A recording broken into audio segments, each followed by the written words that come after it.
Hello guys, welcome to our channel CSC Concepts with Parinta. So guys, as you people know, what we are doing nowadays is I am trying to take the previously asked gate questions pattern that are repeatedly asked. So I'm trying to take those important questions for you and I'm trying to give you its best possible solutions explanation so that it will definitely help you out with your upcoming gate examination. Fine. So I think we have already solved more than 25 questions, previously asked questions for GATE. If you have not visited those questions yet, after completing these questions, I would recommend you to go and check out those questions also. You will get the link in the I button. Fine. They will definitely help you with your upcoming GATE exam preparation. So guys, if we talk about this question, so see, this is a GATE previously asked question on compiler design subject. As you can see, this question is asked in GATE 2003. So without wasting much time, directly get into the question. So what they have given one grammar, CFG, fine, they have given one grammar in the question. And what they are saying, that in the predictive parts table M of this grammar, the entries M of S dash comma E and M of S dash comma dollar R dash. So the question is about the predictive parts table. Now many students don't know, that's why I have mentioned it here. It is very important for you to know that predictive parts table is nothing but LL1 table. If they are asking you LL1 table or they are asking you predictive parts table, these two are the same things. So what they are telling, that you have to first of all construct the LL1 table or predictive parts table for this particular grammar, and after constructing that table you have to determine these two entries, what is present in these two entries, and you have to give the correct option from the given 4 options. It is very simple question, but for that you must be knowing the procedure of LL1 table. In this video, through this question I will try to explain you, no doubt. I hope you will understand that, but in case you still have any doubt, you can go and check out our video of LL1 where I have explained in very detail how to parse any grammar through LL1 parser. I will give the link of my compiler design playlist also in the I button. You can go and check out if you want to learn compiler design thoroughly from basics in a very proper structured manner. You can go to that playlist, you will get all the important topics there. Fine? Okay. Now let's see here how to solve this question. As asked in the question, you have to first of all make the predictive parts table or LL1 table for this grammar. Now, I hope you already know that in order to make this predictive parts table, what we are doing is, first of all, we have to find out the first and follow of these non-terminals. These capital letters are known as non-terminals, right? S, S dash E, they are non-terminals. So first of all, for these non-terminals, we have to find out their first and follow set. I also have one dedicated video on how to find out the first and follow. You can go and check out in the same playlist of compiler design. Fine.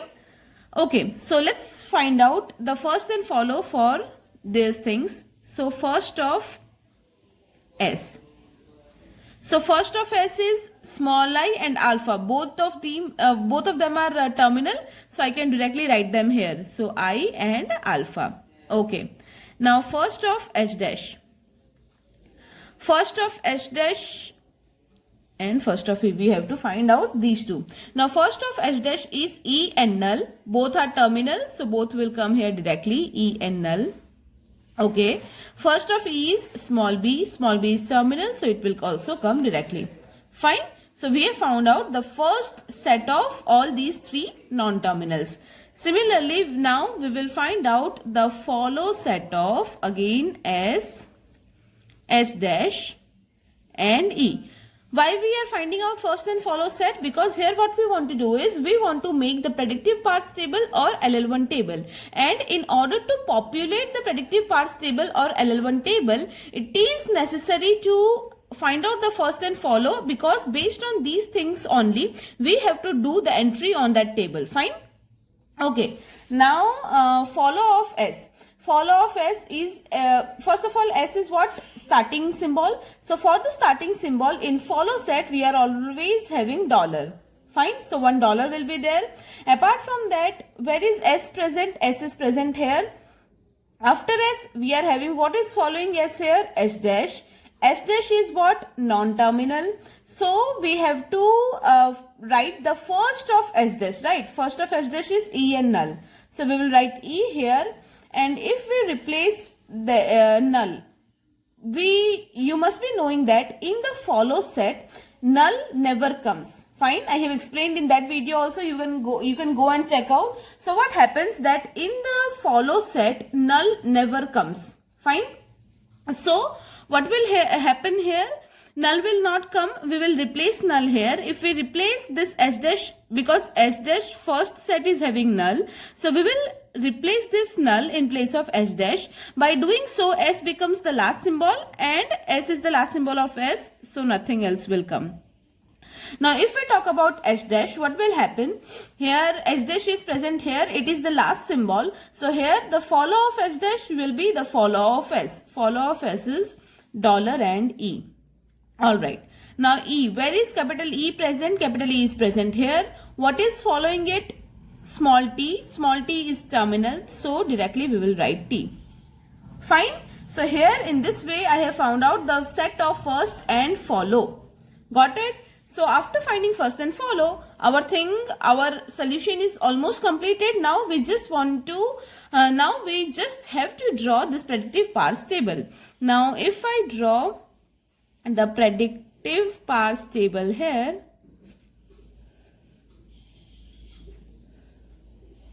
how to draw predictive parse table? What will come here?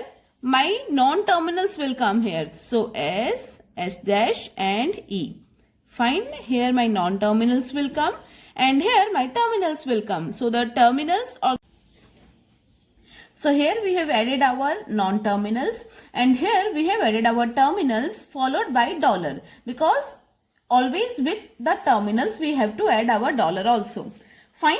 Now what we want to do is, our last step is, whatever productions are given to us, we have to insert these productions in the correct place in our table, in our predictive parse table. Fine. Now how many productions are given to us? 1, 2, see, these are separate. This is first production, this is second. See, S gives this is first production and S gives alpha is second production. Similarly, production number 3, 4 and 5. So total we are having 5 productions here. We have to insert these 5 productions in our table.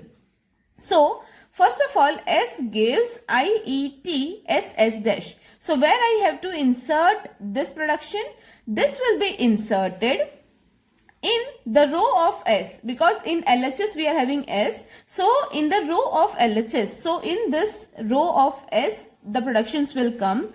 Now the productions will come under which column?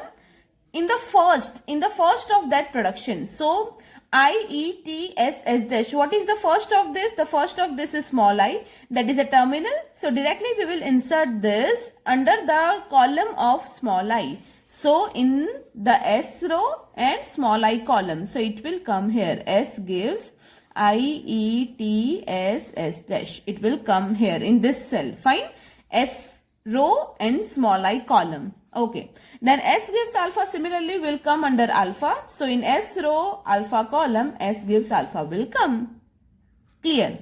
Now second, S dash gives ES. So it will come under the row, in the row of this LHS. So in the row of S dash and in the column of small e. S dash and small e. Here I have to write S dash gives ES. Clear?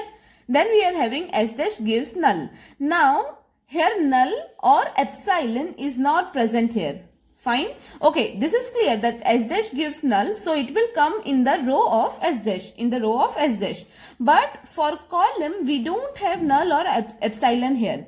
So this is the rule you need to remember, that whenever we are having null or epsilon in right hand side, fine, whenever in any production we are having null or epsilon in the right hand side, what we will be doing is, we will enter that production in the follow set of LHS. So the follow set of S dash. Follow set of S dash is having dollar and E. So S dash gives null will come under the column of dollar and E. So under dollar and under E.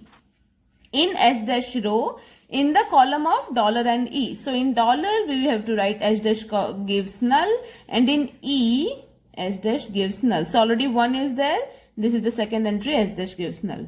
Got it? And the last one is E gives small b. In the row of E and in the column of small b, E gives b. So my table is complete. Now I have to choose the correct option. So what was the question? In the predictive parts table M. So this is my predictive parts table and I have to give it name M because they have given M. The entries this and this are. So it is very simple. So the first entry they are asking is M of, what is M? M is nothing but the name of this table. M of S dash comma E. S dash comma E means what? We have to look in S dash row and E column. So S dash row and small e column, we are having these two things. So see, the options are, the entries are separated by comma. See, like this. Fine. So what we are getting? We are getting two entries here and two entries are present here. Let's match it. S dash gives yes, yes, and S dash gives null, yes. And the second entry they are asking for is M of S dash comma dollar. So S dash row dollar column. So it is S dash comma null. Yes, S dash comma null. S dash gives null. So D option is my correct option. Got it? So in such questions, what we will be doing? We will find out the first and follow, then we will construct the table, and after constructing the table, we have to check out the cells that they are asking for, and based on the content of the cell, we can directly tick our option. Got it? I hope this whole question is clear to you. In case you still have any doubt, you can always ask in the comment section. Thank you so much.